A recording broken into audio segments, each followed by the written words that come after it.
podcast. Thanks so much for having me. You have an interesting story. You've been on TV shows. You're an inventor. You don't sit still very often, from what I gather about you. But today we're going to talk about some of the COVID stuff and some of the things you're associated with. So can you introduce yourself real quick and tell us what you're doing with COVID back in the States right now? Yeah, sure. My name is Rachael McCrary. I'm an entrepreneur from Los Angeles. My company we've had a medical distribution company for 6 years.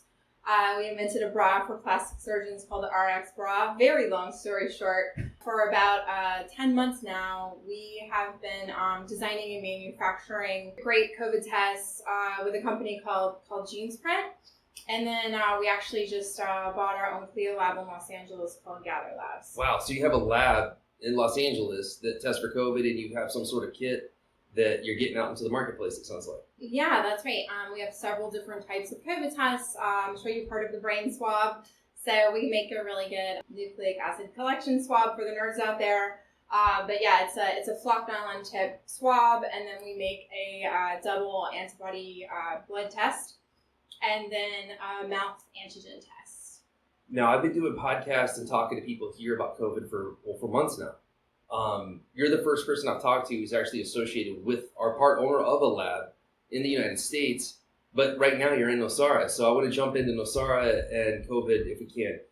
You recently went with Dr. Alejandro and you saw the mass testing that just happened. Can you tell us a little bit about your experience and your opinion? Yeah, sure. I've been coming to Nosara for about 6 years now. I fell in love with it right away. There's a special heartbeat in this tiny little surfing jungle, as you know. I wanted to know what kind of testing they were doing here and if I could be additive in any way to the community. I wanted to do that. So I met with Dr. Alejandro and the lab out of San Jose, who facilitated a mass testing here last Saturday for 400 people. So tell us about that. A lot of people were scared to get tested. We were doing podcasts and we were advertising and trying to get people out there. But a lot of people were scared. Now, you're from the States and an owner of a lab in the States. So to come here to Nosara and see what we have set up, that's something we're really interested in your opinion. Can you talk us through, was it professional? Was it set up well? Should people be scared to go there, or do you feel that it's pretty good? Yeah, so we facilitate mass testing for film crews, people getting back to work, weddings, things like that in Los Angeles, contracted to several other labs as well as now our own lab, and sell, various tests all over the world, literally. So any kind of testing, we've pretty much seen and done it all. I was very impressed with the testing on Saturday. They were doing a nose swab, mouth swab, and double venipuncture for IgG and IgM, all in an assembly line very quickly. It was outside, which is great for not spreading germs, and they were cleaning everything in between, and everyone was in full PPE. Actually, in my opinion, it was one of the most comprehensive free mass testing sites that I've ever seen. I don't even know that I've ever seen anyone giving essentially 4 tests in one. And that really gives you a lot of data and a full comprehensive story of your own both current active viral load as well as immune response. So if you're negative on all of those tests, good chances are you're pretty negative, right? Whereas if you're just getting one or the other, there may be some time holes missing in that information. To put something like that together is pretty hard. So I was really impressed with the enthusiasm and the generosity of spirit that Dr. Alejandro and the lab from San Jose had. Just to sort of literally help these people in the jungle. Relatively speaking, it seems like we've managed to keep the COVID numbers pretty low here in Nosara from what I hear. Relatively speaking to other parts of the country. And the only way that we can really all be safe is to know our status and separate, healthy people from positive people or potential carriers. So that's really the only way that we can live a semi-normal life and gather, relatively safely. Not being tested is really not a good option for maintaining a relatively healthy environment. All right. So if I could try to say that back to you in just a sentence or two. You're saying that the testing was very clean and sanitary and you highly recommend it, and you were impressed by it, even though you're out in the middle of nowhere in Nosara, Costa Rica. So 2 thumbs up from you. Is that correct? Yes. I'm not a doctor. Let's just make that clear. But you own a lab that does COVID testing, correct? Yes. And it's facilitated a lot of these things. And then, we're a partner with a manufacturing facility out of Hong Kong that makes COVID tests. In my humble opinion, yes, it seemed very safe and very comprehensive, especially for a free test site. Yeah. Okay, so again, pause and big shout out to the donors who made that happen. Some who wanted to remain anonymous, and then big thanks to the lab and Paradise Medical, and also everyone who came out to get tested. Basically, you reached out to me, and how we connected is you have a heart for this place, and you want to give back and make it as good as you can. Is what it sounds like. Yeah, I was at dinner, and some friends were just sharing that they saw the podcast that you did with Dr. Alejandro, and they were just like, oh, look, Rachel, they're talking about COVID testing, and that's pretty much all you talk about, so maybe you should connect with these people. Well, I'm glad that you did. As soon as you talked for, I don't know, more than 30 or 60 seconds, I said, I got to get you to Dr. Alejandro. So my goal was to get you over there to see the testing. Now, what I'm surprised about, though, is that you were thrilled about it. When you first came in to the studio, you were like, Rich, it was great. I was really surprised. And for me, that was wonderful news, because after we did the podcast with Alejandro announcing the mass testing, I got several messages and people who stopped me just around town saying, Rich, I would never do that. I'm too scared that I would go there and get COVID. And for me, I've been thinking about that hard for the past couple of days. It's like, well, people are scared of it. How are we going to get it to work? And people did show up, thankfully, but we would like for more. And the people who donated to help make all this happen truly want to help the whole town get a read on what the real situation is and let people adjust their lives. Oh, yeah, gotcha. I mean, it was outside in a very, very large space. No one was really near anyone else. People were coming at different times, so there were never that many patients there at once. They were very far away from each other. So, yeah, I mean, it seems as safe as you can be. I think not really having information, is worse. It's like good to know where we all stand, right? So we can keep each other safe. Yeah, absolutely. Well, hey, thanks for all the feedback, and also future things for whatever you guys do to get better testing capacity down here and your kids. Just thank you. But we'll have you back. We'll talk more. And you're in town for a couple weeks. Is that right? I think I'm there for the next 4 months. Nice. Congratulations. I got sucked into your jungle vortex. Well, yeah, this place has a vibe to it. You got to be careful with Nosara. It's sticky. You keep coming back or you want to stay. Rachel, can you tell us about the mask that you came up with? It sounds kind of interesting. Yeah, so the bra that we make, the RX bra, we just made an RX mask. So it has a similar sort of super comfortable feel as the bra, and it has far infrared yarn, which improves blood flow and circulation, so it makes your skin look pretty. And it also has silver yarn, so it's antimicrobial. What's great about it is you can wear it around your neck, and then just pull it up like this. So if you want to talk on the phone or eat, you can just pull it down, and you don't have to get it all dirty by putting it in your pocket. Gotcha. So that is how you came up with this one. Rachel, a lot of people are scared to travel to visit here right now. So I guess I have two questions for you, or one question with two parts. Traveling down here right now, can you talk me through that, just the act of traveling? And then can you also answer, what is it like for you here right now? Do you feel safe, or just walk through for anyone who's listening out there who's considering coming down, what the experience was and what's your opinion of it?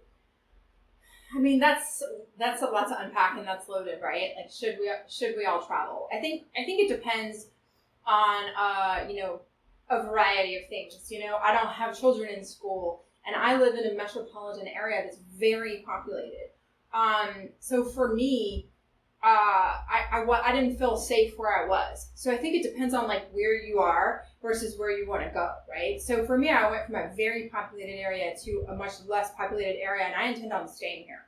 So I'm not moving around the country. I'm not traveling on other types of transportation. I'm not bringing it back to the United States anytime soon, and I'll be tested several times before and after if I do.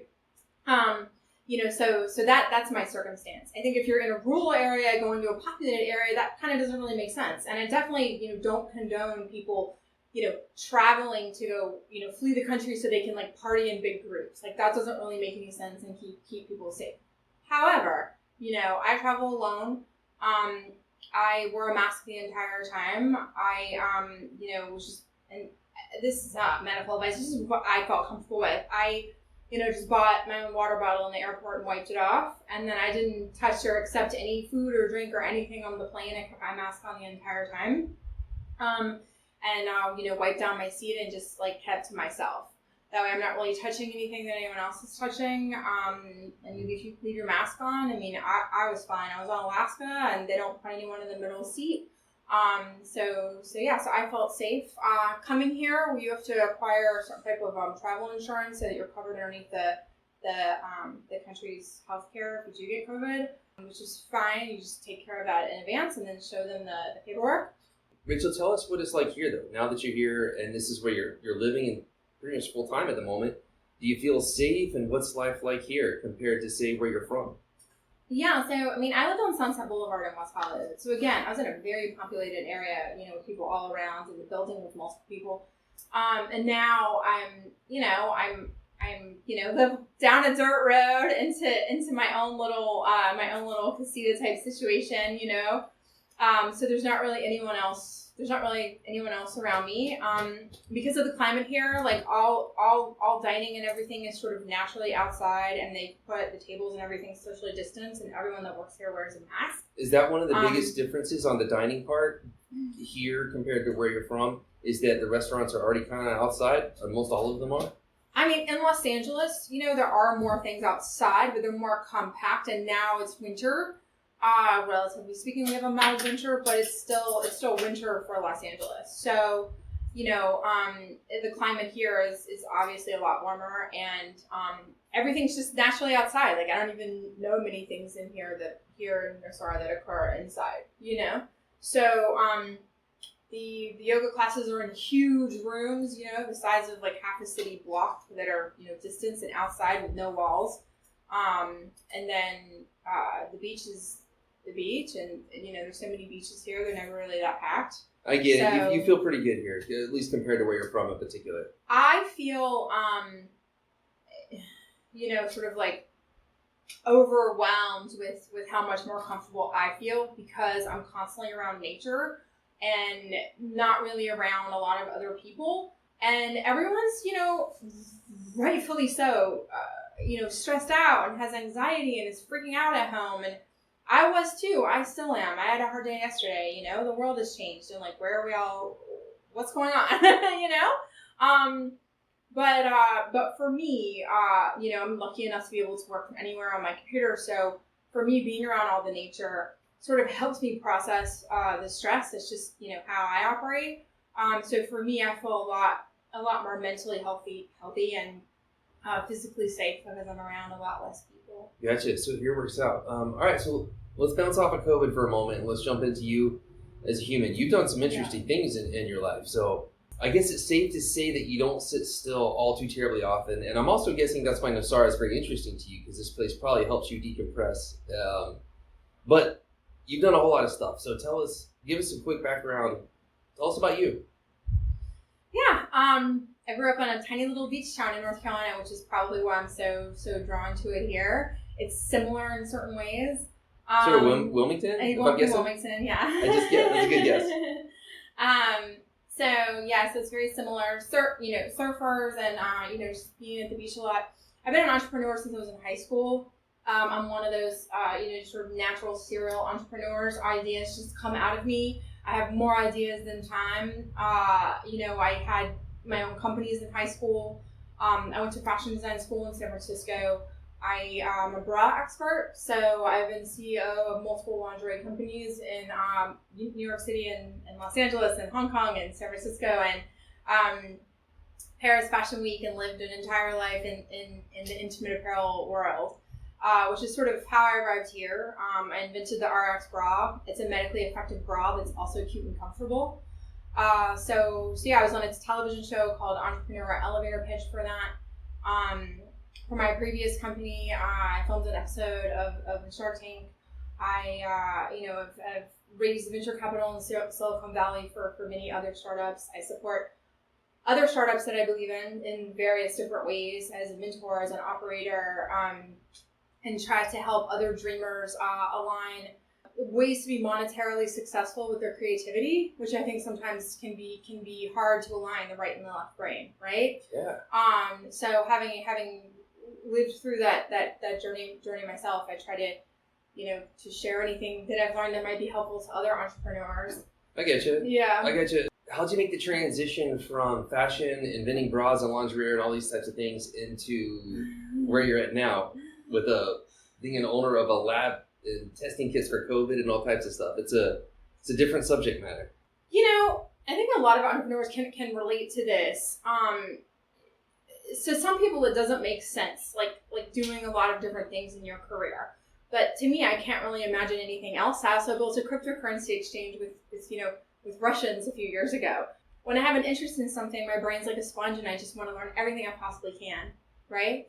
And whenever we, had the RX bra and the pandemic started to happen, my partners and I were helping doctors and hospitals get PPE really fast. Working in apparel and having a logistics background of moving things around the world often came in very handy because most of that is logistics. So we were able to get PPE to hospitals and first responders and donate where we could in March pretty quickly and easily. So that translated into, can you get test kits? That evolved into learning everything we possibly could about test kits, creating a partnership with Dr. Tam and the Gene Sprint team that I think entrepreneurs can relate to. When you meet people in business and you're trying to negotiate terms or figure out how you're going to work together, and it seems too technical, like it's challenging and it stresses you out, makes your stomach hurt, that's probably not the right partnership and you're not going in the right direction. With my partners and I, when we met Dr. Tam, it was one of the easiest, most naturally flowing relationships that I've ever had. And it was just such a pleasure to work with other people who had the same goal of getting as many products to as many people in the world as fast as we possibly could. So if I can pause you right there, it sounds like your existing experience and infrastructure and methodologies combined with just meeting the right people who were approaching this with the same intentions as you is what blended into this whole thing that you're up to right now.